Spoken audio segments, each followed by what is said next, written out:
sometimes you don't find someone for a long time, and then when you do, it changes your whole life.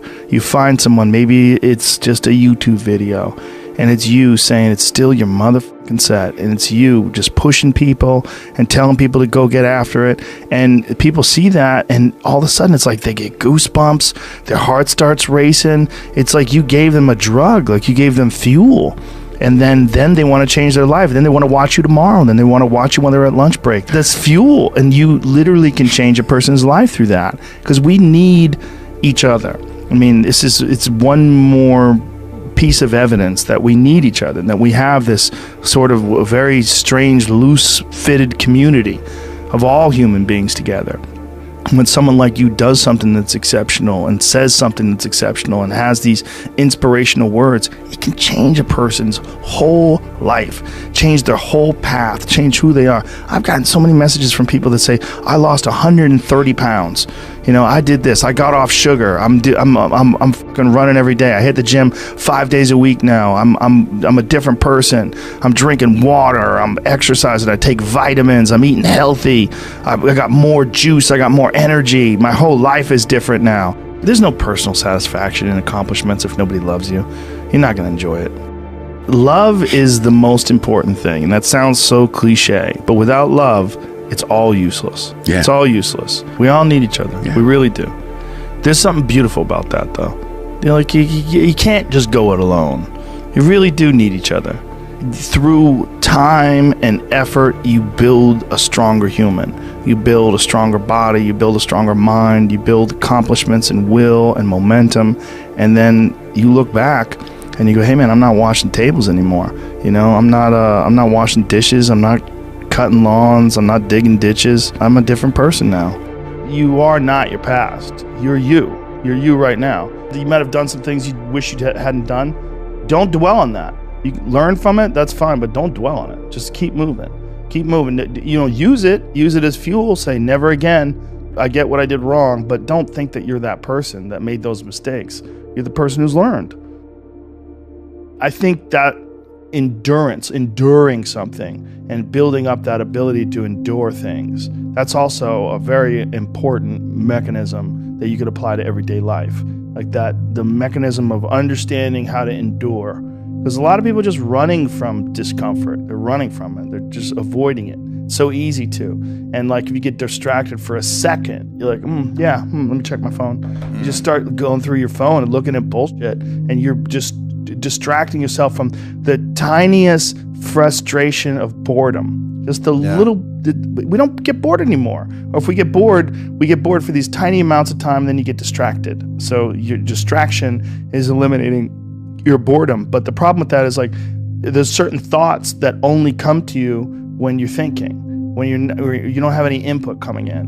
When we're constantly looking at our phones, the only input you're getting is input from other people. And sometimes that's good. Sometimes you get good stuff out of that. But it's like a diet of only fruit. You know, like, hey, motherfucker, you need some protein. Yeah.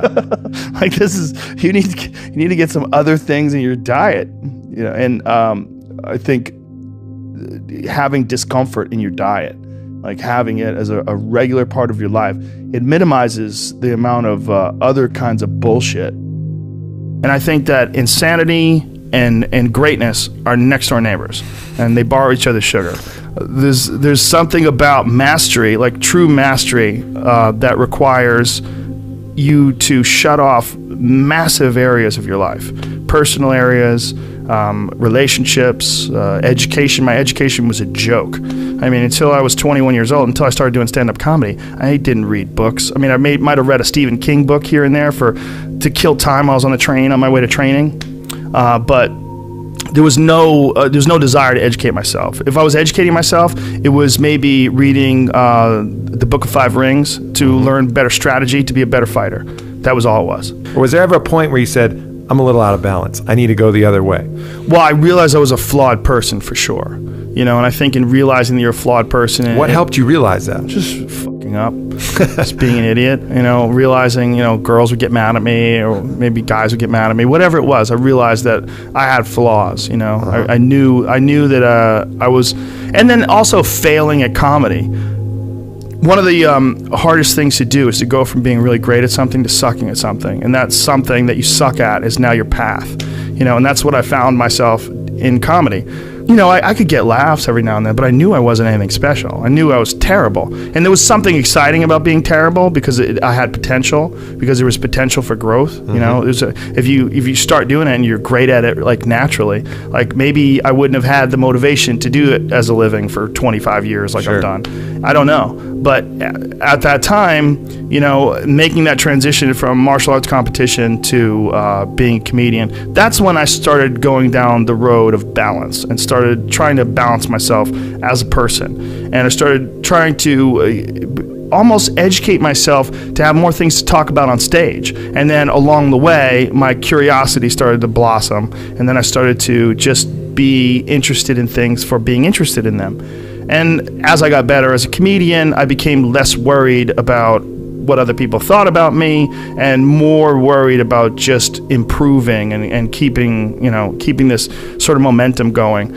And as I relaxed more, in having some success in life and sort of not worrying about bills as much, not worrying about my future, then I started to explore altered states of consciousness, and then I really started opening up the door to the whole yin and the yang. Life is filled with so many different kinds of experiences that are available, and that's one of the things that you sort of open up to when you relax. When you relax and, you don't worry about what you look like, you don't worry about what you sound like, you don't worry about how people feel about you, because you've thought about all these different things on your own, and you've kind of corrected as many things as you can correct given that time period. But you feel comfortable that you're on a good path. Then you sort of can entertain ideas that maybe you wouldn't if you were insecure or more insecure. I think you have to be insecure if you're finite. We're worried about death. We're worried about disease. We're worried about loved ones. We're always going to be, in a certain sense, insecure. We're worried about being sexually attractive. We're worried about being